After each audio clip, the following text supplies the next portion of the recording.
अस्सलाम वालेकुम नाज़रीन, डॉक्टर मोहम्मद अली हमज़ा की जानिब से खुश आमदीद। खबर आप तक पहुँच चुकी है कि इमरान खान साहब इस्लामाबाद हाई कोर्ट से गिरफ्तार हो चुके हैं। नैब ने उन्हें गिरफ्तार किया है और अल-कादिर यूनिवर्सिटी जो है उसमें जो करप्शन के केसेस हैं उस हवाले से उन्हें गिरफ्तार किया गया है। नैब का ये कहना है कि इससे पहले कई नोटिस भेजे गए लेकिन खान साहब का जवाब नहीं हुआ, जबकि खान साहब के वकला का ये कहना है कि एक ही नोटिस जो है नैब की तरफ से हमें मौसूल हुआ और उसका हमने बिल्कुल मुनासिब जवाब दिया।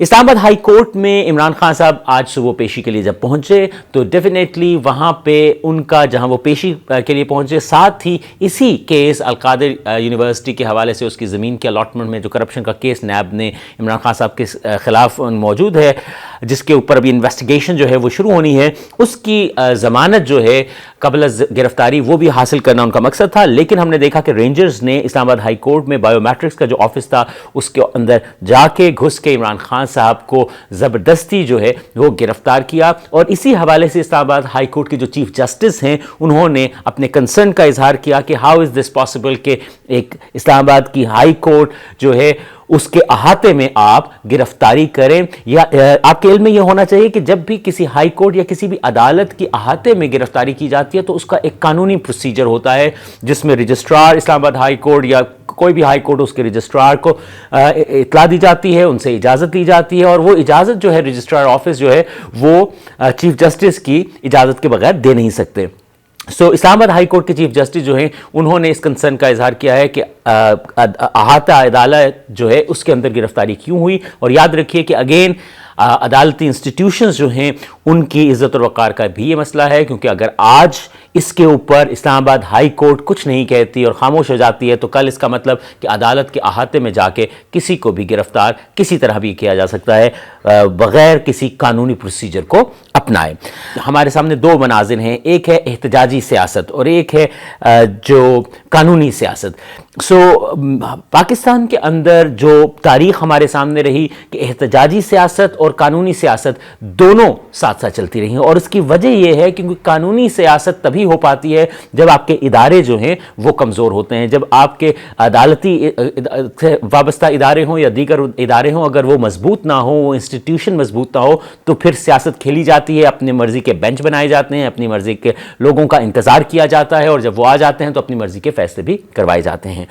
राना सनाउल्लाह साहब का कहना है कि मकाफ़ात अमल है, उन्होंने हमारे साथ किया, अब उनके साथ हो रहा है लेकिन हुकूमत का इसमें कोई लेना देना नहीं। लेकिन यहाँ पे नाज़रीन ये बात जानना बड़ी ज़रूरी है कि नवाज शरीफ साहब के ऊपर जो बुनियादी केसेस और जिसे हम तगड़े केसेस कहते हैं, मजबूत केसेस जो हैं वो तब बने जब पनामा लीक सामने आया और पनामा लीक की बुनियाद पर बहुत सी नई इन्वेस्टिगेशन जो हैं ओपन हो गई। और इसके पहले भी पनामा लीक 2016 में आया, तब हुकूमत जो थी वो इमरान खान साहब की नहीं थी और इससे पहले भी जो नवाज शरीफ साहब के ऊपर केसेस थे वो इमरान खान साहब की हुकूमत में नहीं हुए थे और ना ही इमरान खान साहब ने करवाए थे। तो ये नुक्ता नज़र जो इमरान खान साहब हमेशा पेश करते रहे कि हमारी हुकूमत ने कोई केसेस नहीं किए तो वो अपनी जगह दुरुस्त थे। यस वी सी के राना सनाउल्लाह साहब के ऊपर मंशियात की बात हो या हम बाकी साद रफ़ीक साहब की बात करें या ख्वाजा आसिफ साहब की बात करें या दीगर रहनुमाओं की बात करें तो उनके ऊपर कुछ केसेस होते रहे, लेकिन जो मेजर केसेस हुए नवाज शरीफ साहब और उनकी फैमिली पे और जो भी शुगर मिल्स के इश्यूज थे वो सारे केसेस जो थे वो इमरान खान साहब की हुकूमत से पहले थे। लेकिन इमरान खान साहब के ऊपर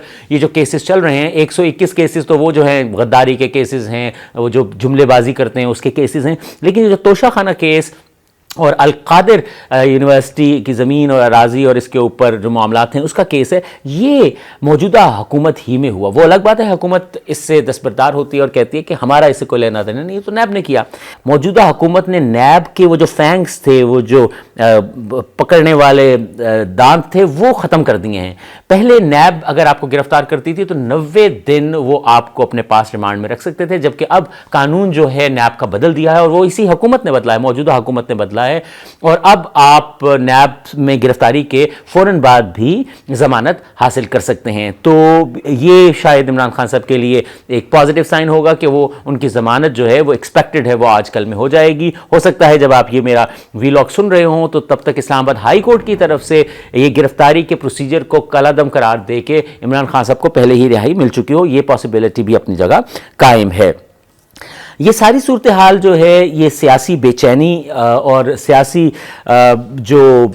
صورتحال ہے وہ پریشانی کا اظہار ہے، اور یہی پریشانی معیشت کے اوپر جو ہے وہ ٹرکل ڈاؤن ایفیکٹ اپنا دکھا رہی ہے، اس کی وجہ سے معیشت جو ہے سنبھلنے کا نام نہیں لے رہی۔ لیکن یہ ساری صورتحال on the other hand martial law کے لیے بھی ایک خوبصورت سازگار ماحول بنائے ہوئے ہے، کیونکہ جب آپ سیاسی لوگ بیٹھ کے اتفاق رائے نہیں کرتے تو پھر کسی اور کو آ کے نظام کو چلانا ہوتا ہے، ملک کو چلانا ہوتا ہے۔ ایک طرف ہم دیکھتے ہیں کہ الیکشن سے ریلیٹڈ اور اس کی ڈیٹ سے ریلیٹڈ بیٹھکیں چل رہی ہیں، جس میں 3 بیٹھکیں ہو چکی ہیں۔ آن دی ادر ہینڈ ہم دیکھتے ہیں کہ یہ گرفتاری کا سلسلہ جو ہے ہو گیا ہے۔ یقیناً یہ جو گرفتاری ہے یہ اس لیے خوش آئند نہیں ہو سکتی یا اس کا کوئی اچھا صلہ نہیں ہو سکتا کیونکہ سیاسی بے چینی پیدا ہوگی۔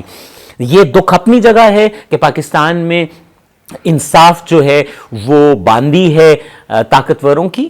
چاہے کوئی بھی دور ہو، تو انصاف جب آزاد ہوتا ہے، انصاف جب اپنے پیروں پہ کھڑا ہوتا ہے اور انصاف کے ادارے جو ہیں وہ انفلوئنسڈ نہیں ہوتے اور بالکل قانونی چارہ جوئی اور قانونی اور آئینی سارے پروسیجرز کو پورا کرتے ہیں اور پھر غلط کو غلط اور درست کو درست کہتے ہیں اور اس کے اوپر وہ کھڑے ہوتے ہیں، تب معاملات اور طرح کے ہوتے ہیں، تب 2 نہیں 1 پاکستان ہوتا ہے۔ لیکن اس وقت 2 پاکستان ہیں، چاہے وہ ٹریٹمنٹ عمران خان صاحب کے ساتھ ہو، چاہے وہ ٹریٹمنٹ عمران خان صاحب کے زمانے میں پچھلے ہم نے لوگوں کے ساتھ جو تھوڑا بہت ٹریٹمنٹ دیکھا وہ ہو۔ دوسری بات، اگر کسی کا جرم ہے اور وہ قانونی پروسیس سے گزر رہا ہے اور وہ جرم ثابت ہو جاتا ہے تو وہ چاہے کوئی 30 مار خان ہو یا وہ کوئی